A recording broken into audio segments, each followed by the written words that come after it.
Est-ce que vous êtes prêts véritablement pour la parole de Dieu dans ce lieu? Amen. Alors, le message s'intitule aujourd'hui, attention, pourquoi j'ai été choqué par le dernier Disney? C'est bien ça, Laurent? Ouais, c'est bien ça. Alors, je vais le redire. Pourquoi j'ai été choqué par le dernier Disney?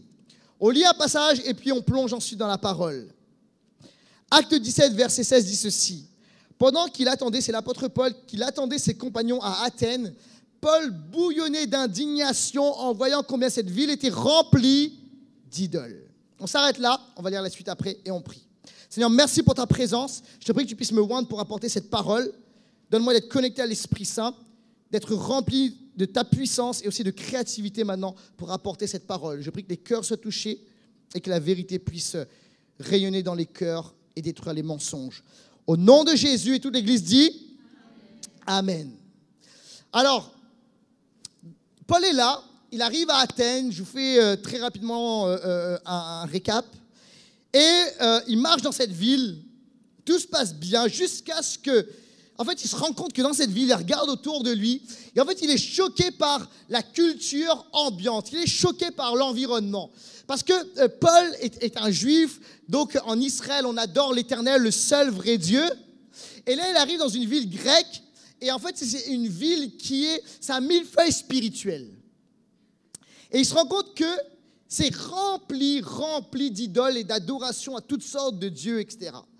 Et en fait, tu ne peux pas marcher sans le voir. C'est juste impossible. Et la Bible dit quelque chose de particulier, c'est que l'apôtre Paul est littéralement choqué, d'accord, bouilli d'indignation, ok, en version 2022 à Paris, c'est ça. Il est choqué par ce qu'il voit. Et à l'intérieur de lui, il y a quelque chose qui dit c'est trop. C'est trop. Est-ce que je peux vous dire quelque chose? C'est ce qui s'est passé récemment pour moi. Alors, depuis quelques temps, on a un nouveau rituel chez les Rupis.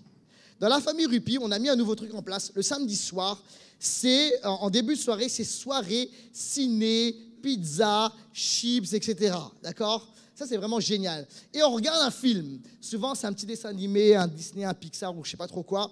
Et là, on se détend. On a passé une bonne journée le samedi. Et c'est un moment... Donc, je suis là, je suis bien, quoi. Je suis détendu. Les enfants sont contents. Ils sont contents parce qu'il n'y a pas de légumes verts. Ils sont contents parce qu'ils vont pouvoir manger des chips. Ils sont contents parce qu'il y a le droit au coca et au jus de fruits, etc. D'accord? Donc, c'est le meilleur... Tu sais, ils vivent leur meilleure vie à ce moment-là, comme disent certains. Alors, la soirée commence bien, et puis on se dit, on va mettre ce film, ce nouveau Disney Pixar. Alors, c'est un Disney Pixar. Mathieu m'a dit, il m'a expliqué tout en détail. Tu avais raison, Matt. C'est un Disney Pixar, d'accord? C'est Pixar qui a fait ça dans les studios de Disney. C'est bon? C'est ça, va? Top. Alors, on se dit, on va mettre ce film-là qui s'appelle Alerte Rouge. Alors, on savait qu'il y avait, vous savez, un peu de spirituel, parce que souvent, dans les dessins animés, dans les Disney, il y a toujours un peu de magie ou un peu de spirituel, d'accord? Et souvent, on explique aux enfants, c'est rapide et c'est OK. Et en fait, si vous voulez, je ne m'attendais pas à ça, d'accord? Alors, on est là en train de manger chips, pizza, on est bien. Et en fait, on a été littéralement choqués parce qu'il n'y a pas juste un petit peu de magie. Le film est hyper spirituel. Alors, qu'est-ce qu'on fait dans cette situation? Alors, je voudrais poser un cadre, des prérequis avant d'aller plus loin. La première chose, c'est que je ne suis pas, ou en tout cas, je ne pense pas être un fondamentaliste, légaliste, religieux, etc. D'accord? Je voudrais également vous dire ceci, c'est que je ne suis pas un anti-Disney. Vous savez, il y a des gens qui se définissent comme on est anti, d'accord? Moi, je ne suis pas un anti, ok? Je ne suis pas un anti-Disney, ok? Je dois vous dire un truc, je connais les répliques du Roi Lion par cœur, ok? Non, j'avais envie de chanter là, mais non, ok. Je vais vous dire ceci, c'est que le film Alerte Rouge, pour être tout à fait honnête, c'est un film qui est fun. Il est bien fait, il y a une bonne histoire, c'est assez plaisant à regarder. Pareil dans le cadre et dans le prérequis, le film est très réaliste, ok? Et c'est ça, en fait, un des soucis. C'est-à-dire qu'on n'est pas dans un univers, tu sais, fantastique, fantasy, ou, tu sais, dans un monde imaginaire. Et en fait, les enfants, quand c'est imaginaire, ils comprennent que ça n'existe pas. Mais là, ce n'est pas le cas. C'est très réaliste.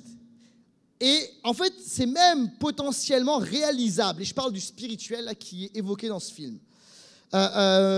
alors, je vais l'expliquer, sauf l'histoire où on se transforme en panda. Alors, ok. Mais quand même, il y a pas mal de trucs où c'est assez réaliste, c'est réalisable. Et ça fait référence à des pratiques spirituelles bien réelles. Et c'est ça le souci. C'est que ça se passe à notre époque, dans notre monde, ok, une société occidentale, et toutes les pratiques spirituelles sont bien réalisables et sont réelles. Alors, en fait, c'est un film pour enfants. J'ai revérifié, il y a écrit interdit. Tu sais, en fait, il n'y a pas d'interdiction. En fait, c'est à partir de 0. Donc, en fait, potentiellement, tout enfant peut le regarder. Pas d'avertissement, pas d'âge requis. Et pour le coup, j'y vois un véritable danger. Parce que si tout ça, il y avait un avertissement, on était alerté, je dis bon, mais là, rien de tout ça. Alors, qu'est-ce qu'on a fait? Je vais vous dire un truc. Certains vont dire, oh, t'as pas fait ça, Laurent. Je vais vous expliquer. On a choisi de regarder le film. Mais, on a choisi de faire quelque chose, c'est d'avancer tous les passages où il y a des invocations, où il y a des rituels, où il y a du spirituel, etc. On faisait avancer, d'accord? Donc, on avait la main sur la télécommande. Donc, on faisait avancer cette scène. Pourquoi? Pour éviter, premièrement, que nos enfants reproduisent ces choses. Et la deuxième chose, c'est pour éviter les cauchemars. Parce qu'il y avait quand même des passages qui étaient, assez flippants, pour être honnête. Pour des enfants particulièrement. Pas pour moi. Et on a décidé de faire quelque chose, c'est de leur expliquer. Parce que, tu sais, des fois, on est là, et puis, tu sais, on ne regarde pas. Et les enfants disent, mais pourquoi on ne regarde pas? Parce que c'est comme ça. Et en fait, tu gâches leur soirée. On a choisi de faire quoi? On avance les scènes et on explique les enfants, ça, on n'est pas d'accord, ça ne marche pas pour nous, et pourquoi. Et on expliquait, je vous donne un exemple. Ça a commencé à dire, non, là, on n'est pas d'accord. Nous, c'est Dieu qu'on aime, c'est Jésus, etc. Et là, il dit, oui, nous, c'est un seul Dieu, c'est le Seigneur, c'est Jésus. Et tu vois, on était vraiment raccord. Et j'explique des choses aux enfants. Et en fait, à un moment, Augustin me dit ceci. Il me dit, ah oui, papa, en fait, on comprend bien. Tu sais, j'expliquais parce que, je voulais pas être hyper, tu sais, dans le jugement, etc. Et il a très bien compris. En fait, ce que tu veux dire, papa, c'est qu'il y a des choses, nous, c'est Dieu, puis ça, c'est des choses, c'est le diable. Exactement. Tu as tout compris. Je regarde, c'est mon fils. Ils comprennent bien. En fait, qu'est-ce qu'on fait?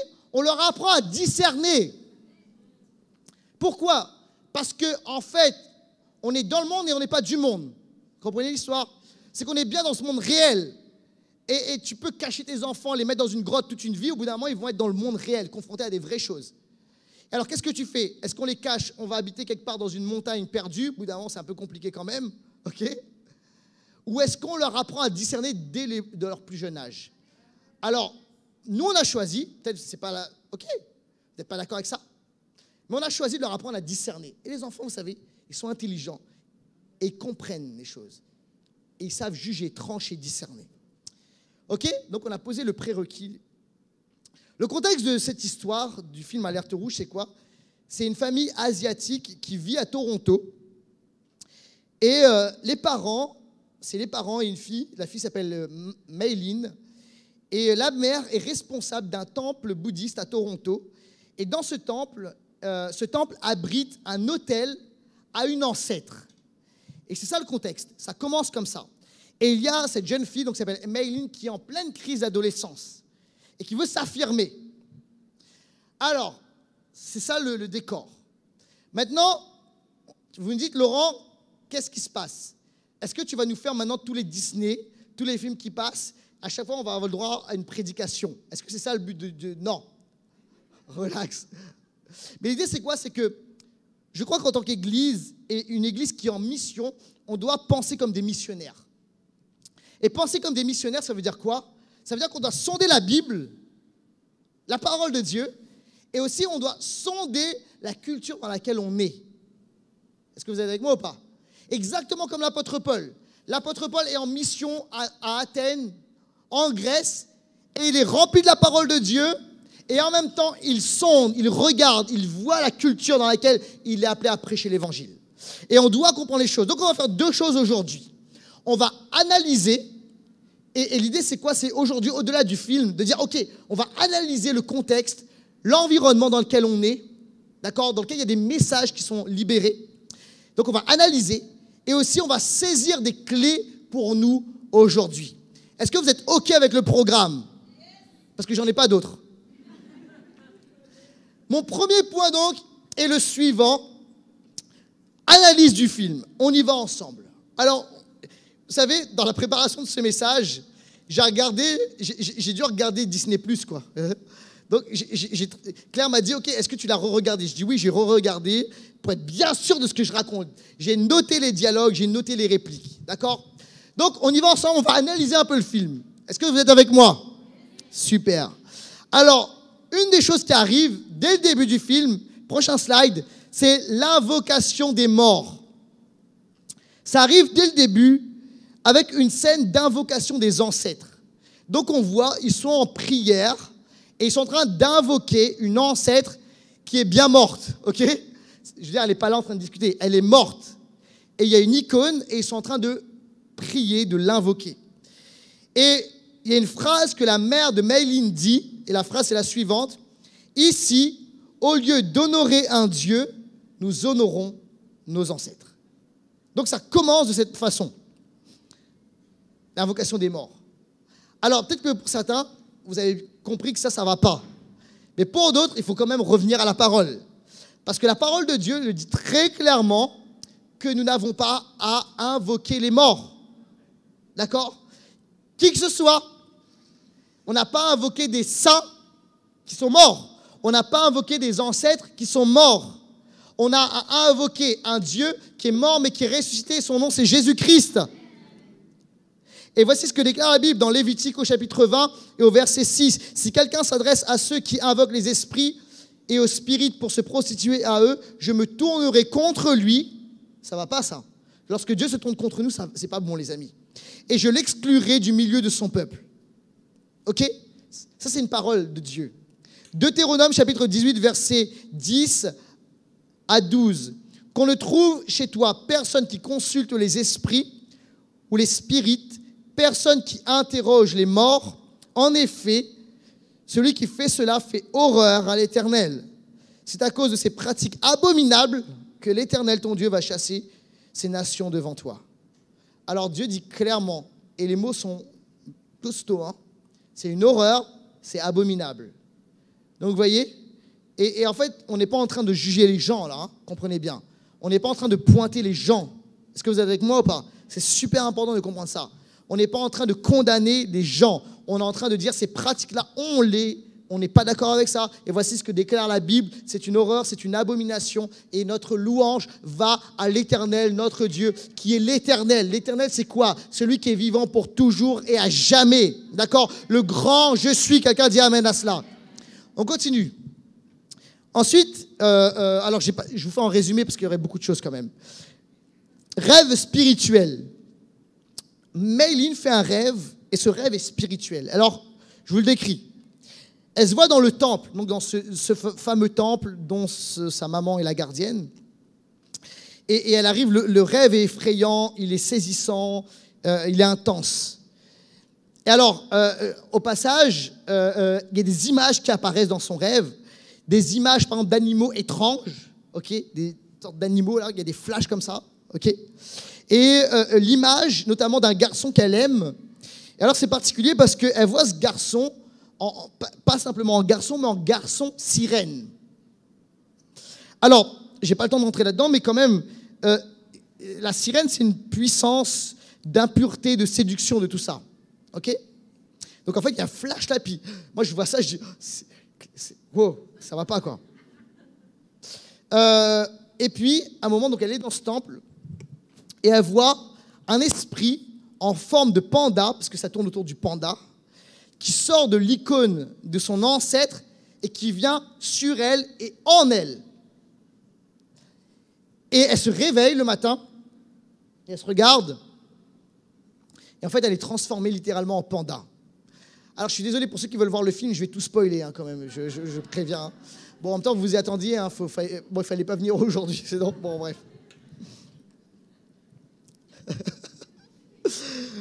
Elle se réveille en panda. Et elle est littéralement habitée par un panda. Et bon, je vous laisse un peu de surprise quand même si vous voulez le voir. Autre chose, on continue. Invocation des dieux, entre guillemets, et transmission générationnelle. Alors là, il faut que je vous lise parce qu'il y a tout un discours de la mère de Mayline, donc qui est la gardienne du temple, et qui dit ceci à un moment. Alors elle explique à sa fille ce qui prend place, pourquoi il y a un panda là en elle, etc., qui sort de temps en temps, notamment quand elle se met en colère. Elle dit ceci, et ça va apparaître à l'écran, vous pouvez suivre. L'une de nos ancêtres avait un lien spirituel avec les pandas. Elle les aimait tellement qu'elle a demandé aux dieux d'en devenir un. En temps de guerre, les hommes étaient partis. C'était pour sa protection et celle de ses filles, sous-entendu qu'elle a demandé à devenir un panda. Une nuit, pendant la lune rouge, les dieux ont exaucé son vœu et lui ont donné le pouvoir d'exploiter ses émotions pour se transformer en une puissante créature mystique. Elle fut capable de repousser les brigands, protéger son village et sauver sa famille. Sani, donc c'est l'ancêtre, a transmis ce don à ses filles. Et en fait, ce film fait référence à cela. Mais je crois qu'au nom de Jésus et par la puissance de Jésus, par la puissance de son sang, nous brisons les transmissions générationnelles mauvaises et nous nous alignons aux bénédictions générationnelles que Dieu a pour nous. Quelqu'un dit amen à cela. Autre chose concernant ce film, c'est ce que j'appelle les failles de l'âme et également les liens âme-esprit. Alors, il donnait à un moment une solution. Il dit, voici la solution pour que cette fille puisse s'en sortir. Donc cette fille s'appelle Mayline. Et la solution, c'est qu'à la prochaine lune rouge, c'est de faire un rituel pour enfermer l'esprit, d'accord, l'esprit du panda, dans un pendentif. Mais il dit ceci, c'est qu'en attendant, toute émotion, génial, on célèbre toutes les victoires. Mais en attendant, toute émotion forte libérera le panda et le panda prendra le dessus. Et en fait, pendant tout le film, il fait référence au fait que Mayline doit parvenir à contrôler ses émotions afin de redevenir une fille et de ne pas être littéralement un panda. Et ça parle de quoi? Ça parle des failles de l'âme. Ça veut dire que lorsque nos émotions, donc les émotions appartiennent à l'âme, lorsque les émotions sont contrôlées, lorsque les émotions vont bien, ça permet de maintenir quelque part cette créature mauvaise, cet esprit mauvais qui est à l'intérieur. Mais lorsqu'il y a des failles de l'âme, ça fait exploser littéralement, ça fait sortir littéralement cette puissance qui est mauvaise. Mais ça, les amis, c'est une réalité également sur le plan dans la vraie vie, quoi. C'est-à-dire qu'en fait, les failles de l'âme vont donner accès à l'ennemi. Donc en fait, ce film parle de choses qui sont bien réelles. D'accord ? On continue ensemble. Est-ce que vous êtes toujours avec moi? Alors, ça c'est quand même gros. Ça parle de chamanisme. Alors, pour ceux qui ne savent pas c'est quoi le chamanisme, je vous donne une définition. J'ai tapé sur Google, voici la définition. Alors, le chamanisme, c'est le fait de faire de la médiation par le biais d'un chaman, un genre de sorcier, entre les humains et les esprits. Cette médiation est assurée effectivement par des chamans et ils ont pour rôle d'intercéder auprès des esprits pour une communauté d'humains. Donc c'est hyper spirituel. Et en fait, ni vu ni connu, dans le film, à un moment il y a un petit papy, tout mignon, tout gentil, mais un papy chaman. Et à un moment il est là, puis il vient réconforter la petite Mayline et lui dit, tu as peur? Il ne faut pas avoir peur, le rituel va bien se passer. Ça fait un demi-siècle que je suis chaman. La sorcellerie nette, pure, affichée. OK? On continue. Alors, ça continue avec les transmissions générationnelles. À un moment, c'est la grand-mère de Mayline qui dit ceci. Il y a longtemps, les esprits ont honoré les femmes de notre famille en leur lançant un grand défi. Donc, il y a vraiment un truc générationnel dans cette famille, et particulièrement pour les femmes. Alors, à un moment, il y a un gros rituel. Et là, c'est récitation de mantra, sortie de corps, voyage astral. Alors, il y a le petit papy chaman, tout mignon. J'allais dire qu'il ressemble un peu à mon père. Non, mais il a une gentille tête, quoi, comme mon père, ça que je veux dire. Mais il intercède l'Éternel pour nous. Amen, mon père. Et le petit papy, là, avec toute cette petite tête, commence le rituel. Et là, en fait, je vous décris la scène. Ils font un cercle autour de cette adolescente, Mayline. Et là, ils disent, ce cercle représente une porte, c'est l'accès au royaume astral. Et là, il y a la famille qui se mettent à chanter, avec des instruments, à faire des incantations et à dire des mantras. D'accord ? Et là, il y a l'invocation de l'ancêtre, et il y a un phénomène spirituel qui prend place. Le chaman a une épée, et de cette épée sort une lumière rouge qui rejoint le front de Mayline. Et elle est littéralement en transe dans un état second, et elle se met en lévitation. Et elle vit littéralement une sortie de corps. On voit comme son esprit qui sort de son corps. Et elle se retrouve, et là on voit, dans un monde spirituel. Et elle vit ce qu'on appelle un voyage spirituel. Et dans ce monde spirituel, elle rencontre l'esprit de son ancêtre, donc la fameuse Sani, si tout le monde me suit bien, d'accord ? Celle qui est adorée dans le temple. Et là, il y a une tentative de dissocier l'esprit du panda et elle. Et donc, je fais l'histoire, c'est que cette fille décide de garder le panda, cet esprit en elle. À la fin, très rapidement, la mère de Mayline se retrouve littéralement, il n'y a pas d'autre mot, possédée par son propre panda qu'elle avait caché dans son pendentif, et elle devient incontrôlable. Alors après, il y a toutes les histoires de connexion spirituelle dans le monde spirituel, avec des rencontres d'esprit, etc. C'est ça l'histoire. Ok ? Comment vous dire ? J'étais choqué, quoi. Pourquoi ? Parce que ça se passe dans le vrai monde, ce monde réel.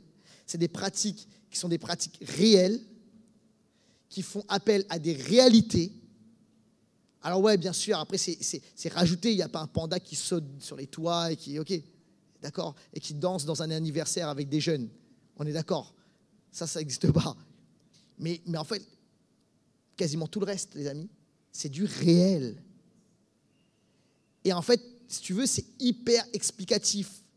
On te donne tout en images. Tu sais, je veux dire, c'est mieux qu'un texte, tu as l'image. On t'explique comment faire. C'est pourquoi j'étais hyper choqué par cela. Alors ça, c'est l'analyse du film. Maintenant, on a dit quelque chose, c'est qu'on ne va pas s'arrêter là. L'idée, ce n'est pas juste de faire une analyse cinématographique de ce qui ne va pas. C'est qu'il y a des clés pour nous, les amis, et il faut saisir ces clés spirituelles. Et mon deuxième point est le suivant, 4 clés pour nous, afin de saisir des clés spirituelles, des clés pour faire la différence. Quelqu'un dit amen à cela. Alors, on a lu ensemble Actes 17, 16. Et on va le relire ensemble. Pendant que Paul attendait ses compagnons à Athènes, Paul bouillait d'indignation en voyant combien cette ville était remplie d'idoles. Alors, c'est ce qu'on vit, les amis. Et la première clé est le suivante. Nous vivons dans un monde hyper spirituel. En fait, notre monde, notre société, Paris 2022, c'est Athènes à l'époque de Paul. C'est pas plus, c'est pas moins, c'est ça, les amis. On peut regarder autour de nous et on vit dans une société qui est hyper spirituelle. Paris, je peux vous dire un truc, c'est un millefeuille spirituel.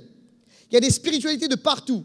En fait, vous savez, la grande époque, vous savez, certains disent « Oh, les Français sont athées ». Non, c'est fini cette époque. Il y a des Français athées, mais en fait, les Français sont hyper spirituels.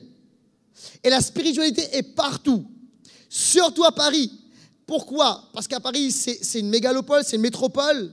Et du coup, tout va beaucoup plus vite avec Internet, c'est un carrefour de peuple aussi, d'accord ? Alors, les gens arrivent avec leur spiritualité, leur façon de voir, leur Dieu, leurs croyances, leurs rituels. Et on trouve tout ça dans Paris. Alors, on peut regarder autour, il y en a partout. Il y en a dans les films. Il y en a dans Disney+. Il y en a, tu ouvres un magazine féminin ou un magazine même masculin. Tu trouves tout cela. OK ? Et en fait, ça fait passer tout ça pour des choses hyper cool. C'est tendance, c'est génial. Mais je peux vous dire un truc, c'est dangereux.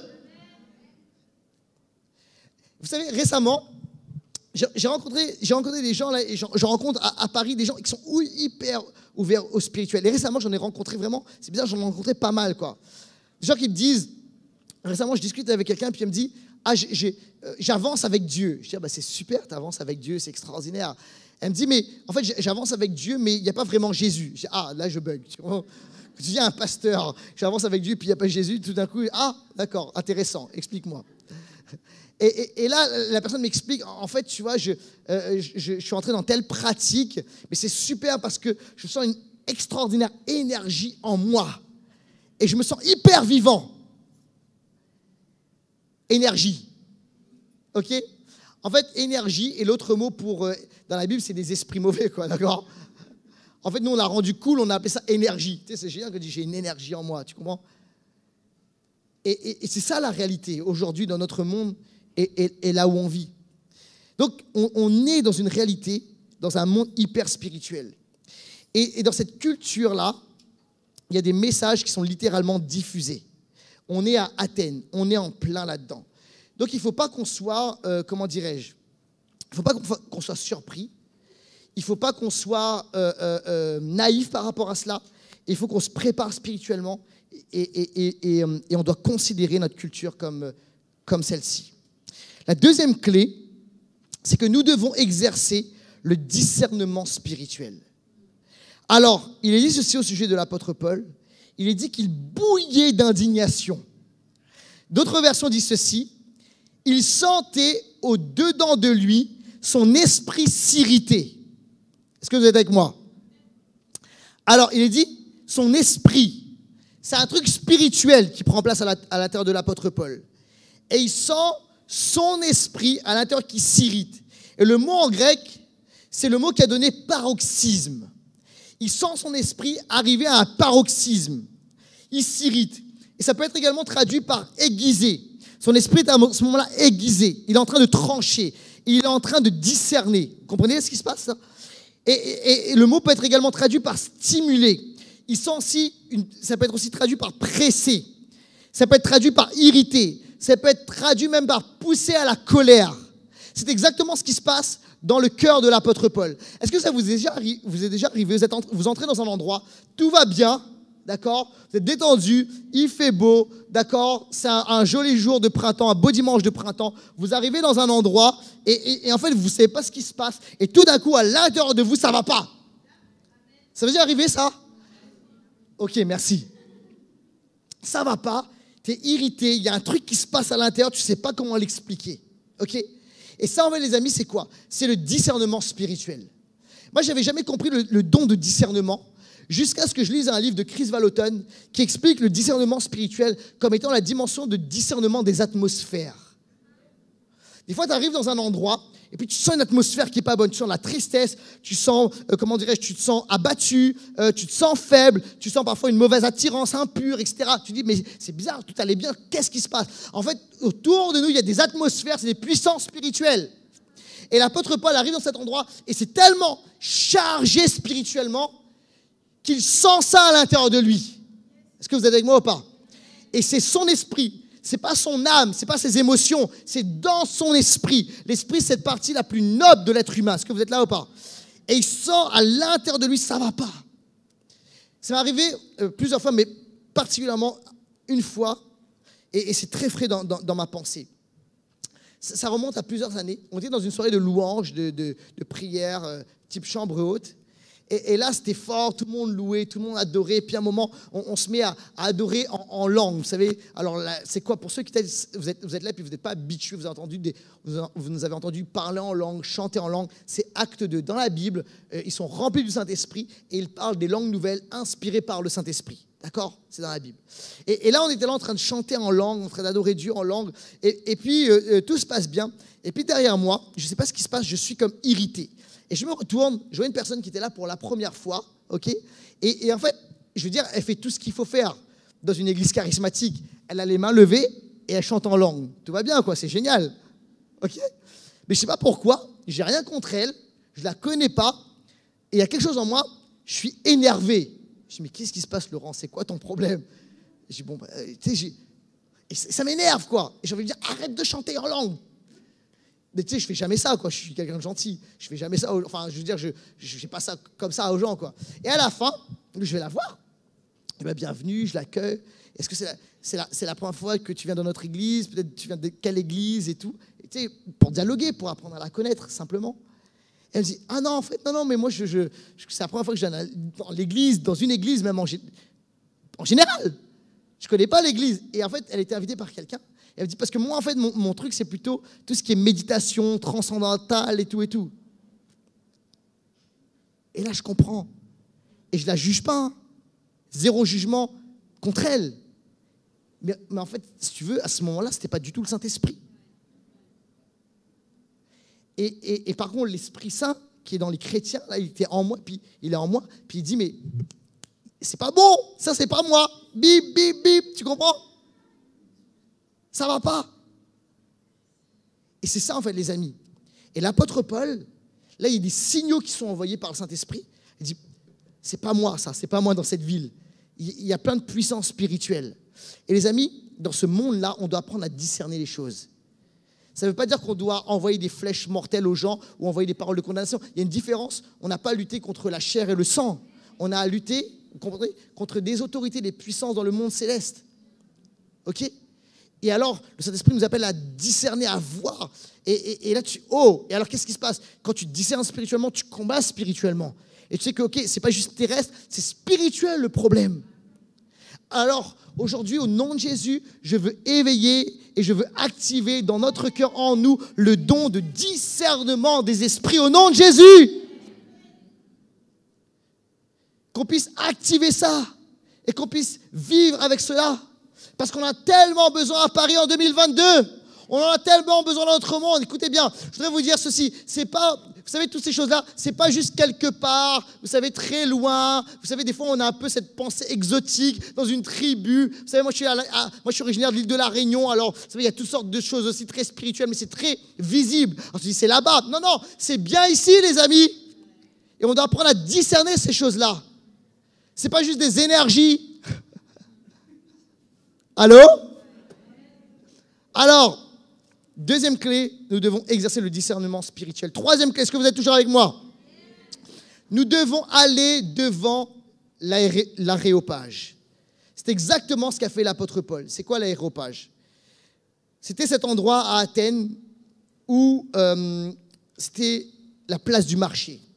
C'est l'endroit où les philosophes se rencontraient et c'était l'endroit où se faisait la culture, où se créait la pensée. Et l'apôtre Paul est là et il va aller dans cet endroit discuter et exposer plutôt ce qu'il croit. Et ça, c'est super important. L'aréopage, ça nous parle des sphères d'influence. Et en tant qu'Église, on ne doit pas juste dire « Oh, on vit dans un monde qui est méchant, il y a toutes sortes de choses mauvaises. Oh là là, regardez ce que fait Disney, etc. Disney Pixar, c'est tellement mauvais, etc. » Mais nous, qu'est-ce qu'on fait?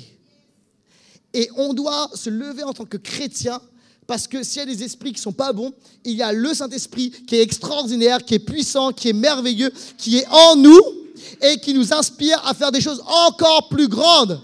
Est-ce que vous êtes là ou pas? Écoutez-moi, il y a l'esprit du Créateur, du Roi des Rois qui est en nous et qui veut nous inspirer à faire de grandes choses.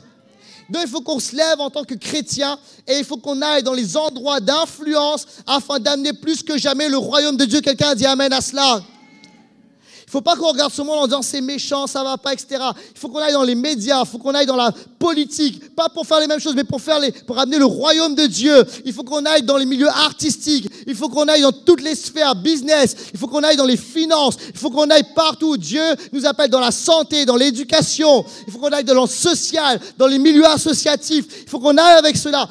Vous savez pourquoi? Pour amener une réformation dans le nom de Jésus.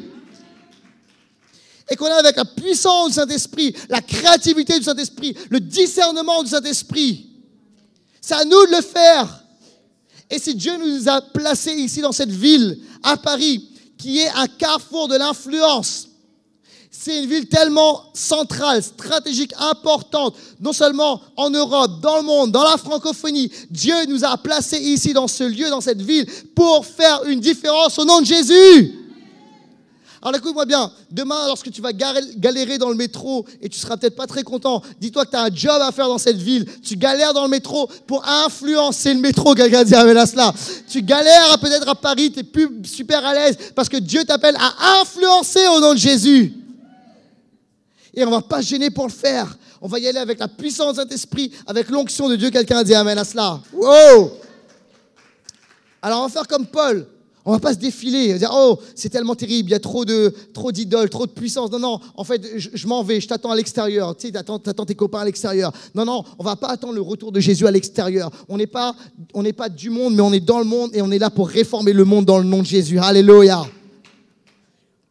Quatrième clé et dernière clé. J'ai appelé l'équipe de louange, jamais vouloir revenir.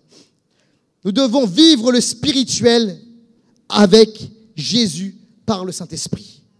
Alors, je vais le redire, nous devons vivre le spirituel avec Jésus par le Saint-Esprit. Alors, on est dans une société qui est hyper spirituelle. En fait, cette société est ouverte au spirituel. Vous savez, je suis assez surpris lorsque je parle spirituel avec des gens qui ne sont pas des chrétiens comme nous, là. Les gens sont ouverts au spirituel. Ils sont ouverts aux énergies, quoi. Alors, quand tu parles du Saint-Esprit, ah ouais, tu peux m'en parler un peu plus? La présence de Dieu, ah ouais. Alors, tu sais ce qui se passe? C'est qu'on doit être des chrétiens remplis du Saint-Esprit, autrement dit des chrétiens spirituels. Et alors, l'apôtre Paul, il va devant l'aréopage, il va prêcher, il a un super discours, et on va le lire ensemble, mais il y a un petit problème. Paul est super, hein? Mais il y a un petit problème dans Acte 17. Est-ce qu'on peut le lire ensemble? Alors, ça n'apparaît pas à l'écran. Écoutez-moi bien. Vous prenez vos Bibles. Pour finir, donc c'est les Grecs, les Athéniens, l'amenèrent et le conduisirent devant l'aréopage. Pouvons-nous savoir, lui dirent-ils alors, en quoi consiste ce nouvel enseignement dont tu parles? Paul se leva au milieu de l'aréopage, et dit, Athéniens, je vois que vous êtes à tous égards extrêmement soucieux d'honorer les divinités. En effet, en parcourant les rues de votre ville et en examinant les monuments sacrés, j'ai même découvert un autel qui porte cette inscription, à un Dieu inconnu. Ce que vous révérez ainsi sans le connaître, je viens vous l'annoncer. Dieu qui a créé l'univers et tout ce qui s'y trouve, et que le Seigneur du ciel et de la terre n'habite pas dans des temples bâtis de mains d'hommes, etc., etc. Et puis il continue. Alors l'apôtre Paul va faire un très bon discours. Il va trouver un point d'accroche, l'histoire du Dieu inconnu, et puis il va glisser là-dessus, et puis il va dire qu'il y a un seul Dieu, un Dieu unique. Donc c'est bien ficelé, c'est bien fait, c'est un masterclass de message. Le problème, en fait, à la fin, c'est qu'il y a peu de résultats. Et c'est étonnant. Il est dit qu'il y a assez peu de personnes qui sont tournées vers Jésus, ils sont tous partis, seulement quelques-uns ont accepté le Seigneur à Athènes. Mais je dis, mais pourquoi? Non mais attends, le message il est bon, c'est l'apôtre Paul. Comment ça se fait, quoi? La foule est là, on l'écoute. Et l'apôtre Paul, super message, mais il a manqué à ce moment-là, à mon avis, la démonstration d'esprit et de puissance. Parce que quand tu regardes Athènes, il n'y a pas eu d'acte de puissance comme ailleurs. Et en fait, si tu tournes quelques pages, il va ensuite à Corinthe, dans Acte 18, et là, il y va avec une révélation du Seigneur. Il a un songe, Dieu lui parle. Je tourne la page et on arrive à Acte 19. Il se passe quelque chose et Dieu fait une œuvre extraordinaire avec guérison, miracle et tout. Dans Acte 19, versets 10 à 12. Il est à ce moment-là à Éphèse. Cela dura 2 ans. C'est bien que tous les habitants de la province d'Asie, tant juifs que grecs, entendirent la parole du Seigneur. Écoutez bien ceci. Non seulement il y a la parole qui est prêchée, mais il dit ceci. Dieu faisait des miracles extraordinaires par les mains de Paul. On allait jusqu'à prendre des mouchoirs ou du linge qu'il avait touché pour les appliquer aux malades, et ceux-ci les guérissaient, et les mauvais esprits s'enfuyaient. Waouh! Donc là, qu'est-ce qui se passe avec l'apôtre Paul? Il y a la parole qui est annoncée, mais il y a plus que ça. Il y a toute cette dimension spirituelle qui est libérée. Et en fait, Éphèse, ce qu'il faut savoir, c'est que c'est aussi spirituel qu'Athènes. Il y a de la magie, il y a toutes sortes de choses. Mais la différence, c'est que Paul annonce la parole et il libère la puissance du Saint-Esprit. Est-ce que vous êtes avec moi ou pas? Et en fait, moi, je me dis ceci. C'est que nous devons absolument, dans notre génération, pas simplement faire des discours. Tu sais, tu peux faire un discours bien élaboré, convaincre, apologétique, etc. Moi, j'aime l'apologétique, ok? J'aime ça, mais ça ne convainc pas les cœurs. Ce dont on a besoin, les amis, c'est dans notre génération de démontrer par les actes de puissance du Saint-Esprit que Jésus est véritablement au-dessus de toutes les puissances spirituelles. Et alors l'apôtre Paul, rempli du Saint-Esprit littéralement, va guérir les malades. Dieu guérit les malades à travers l'apôtre Paul. Il y a des mouchoirs même que l'apôtre Paul a touchés. Et par ces mouchoirs, le Seigneur guérit les malades et chasse des démons. Est-ce que ce n'est pas extraordinaire ça, les amis? Et dans notre génération, on a besoin, et il faut absolument vivre cela. Si notre monde est chargé et saturé spirituellement, eh bien, nous avons besoin de libérer la puissance du Saint-Esprit, de démontrer qu'il y a un esprit, le Saint-Esprit, l'Esprit de Dieu, qui est au-dessus de toute puissance. Et croyez-moi, notre génération est prête à recevoir cela et à entendre cela. Il y a quelques temps de cela, on était à l'extérieur dans les rues de Paris et on a fait, je ne sais pas si vous avez, on a fait une chasse au trésor. En fait, on disait au Seigneur de nous inspirer, de nous dire où aller et on allait dans les rues de Paris, on allait parler aux gens avec une parole de Dieu, une parole de connaissance, etc. Donc on était parti avec toute une équipe faire une chasse au trésor. Ça, c'est une belle chasse au trésor. Hein. Ça, il y a une chasse au trésor où tu as les œufs de Pâques. C'est bien. Et puis tu as la chasse au trésor où tu vas annoncer la vraie Pâque, la résurrection. Amen. Alors on allait dans la ville de Paris. Et à un moment, je vois un garçon qui marche en face de moi. Et il avait une canne. Il avait un problème à la jambe. Il avait des béquilles. Il était comme ça. Et tout d'un coup, le Saint-Esprit me dit, d'accord, c'est parce que le Saint-Esprit me le dit. Il y a une révélation. Le Saint-Esprit me dit, et parle à ce jeune homme, je veux le guérir maintenant. Et alors, je vais le voir et je lui dis, écoute, c'est bizarre. Je m'appelle Laurent, je me présente. Et je ne sais pas si tu crois en Dieu. Mais il me dit, ouais, je suis musulman, donc oui, je crois en Dieu. Et je dis, écoute, je crois que Dieu veut te guérir maintenant. Et je lui dis, je ne vais pas te mentir, je suis chrétien. Donc je crois que Jésus veut te guérir maintenant. Et il me dit, ah ouais. Et je dis, est-ce que je peux prier pour toi? Puis il me dit, ouais, vas-y. Je dis, ok. Alors, j'arrive, je dis, ok, je prie pour toi. Je dis, maintenant, au nom de Jésus, je commande à cette jambe d'être guérie, d'être restaurée. Je commande à la maladie de partir au nom de Jésus. Et là, le gars me dit, ok, en fait, il faut peut-être que j'enlève. Il avait une sorte d'attelle, quoi. Il me dit, il faut que j'enlève mon attelle. Faut que. Et je dis, t'hésites un peu quand même. Je dis, ouais, c'est oui. Et il enlève son attelle et il commence. Et tu sais, tu es resté. Et puis tu sais, son visage va dans le bon sens. Je vois un sourire, quoi. Et je dis, oh, c'est bon signe ça. Et je dis, c'est bizarre, j'ai juste une gêne, mais avant je pouvais pas faire ça, mais j'ai plus mal. Juste une petite gêne. Alors tu as la foi là. Tu dis, juste une gêne. Je dis, tu sais, Jésus veut te guérir complètement. Hein. Et je dis, est-ce que je peux continuer? Après, il me dit, ouais, vas-y. Et je prie pour lui, il y avait l'équipe, on prie pour lui. Et je lui dis, il me dit, non, j'ai plus de gêne, c'est bizarre. Et il se met à marcher. Il se met à marcher, il me dit, c'est incroyable, j'ai plus de douleur. Et il sourit, il me dit, mais c'est fou. Je dis, tu sais, Jésus t'aime. Il me dit, mais c'est super. Et il dit, merci beaucoup et tout. Et en fait, tu sais, ce qui se passe, c'est que ce gars-là, dans cet univers à Paris, était hyper ouvert au spirituel, hyper ouvert à la prière. Tu sais, je n'étais pas là à essayer de le convaincre, débat théologique, tu vois, entre islam et christianisme. Non, on n'est pas là. On est là pour démontrer la puissance de Dieu, la puissance de Jésus-Christ. Est-ce que vous êtes là? Et l'amour de Jésus pour lui. Et il a été littéralement guéri. J'ai pas la suite, on lui a donné une carte, on lui a donné notre contact, je connais pas la suite, mais Dieu va faire le reste. Dieu a un plan pour lui. Mais ce qui s'est passé, c'est quoi? C'est que tu libères la puissance du Seigneur. Aujourd'hui, écoutez bien, dans notre génération, ok, on peut être choqué par ce qui prend place autour de nous, mais on va pas juste être choqué, on va aller choquer les ténèbres au nom de Jésus. Et on va les faire une différence, parce que la puissance de Saint-Esprit est en nous. Alors, les 4 clés, c'est quoi, les amis? On va se lever dans la présence de Dieu. Oui, on vit dans un monde qui est hyper spirituel. C'est la première clé, il faut le savoir. La deuxième clé, c'est que nous devons exercer le discernement spirituel. On active le discernement spirituel. Alléluia. La troisième clé, on doit aller devant l'aréopage. Et quatrième clé, nous devons vivre le spirituel avec Jésus par la puissance du Saint-Esprit. Quelqu'un a dit amen à cela. Donc on va le faire, Église. On ne va pas gêner parce que le Saint-Esprit est en nous, sur nous et avec nous. Alléluia.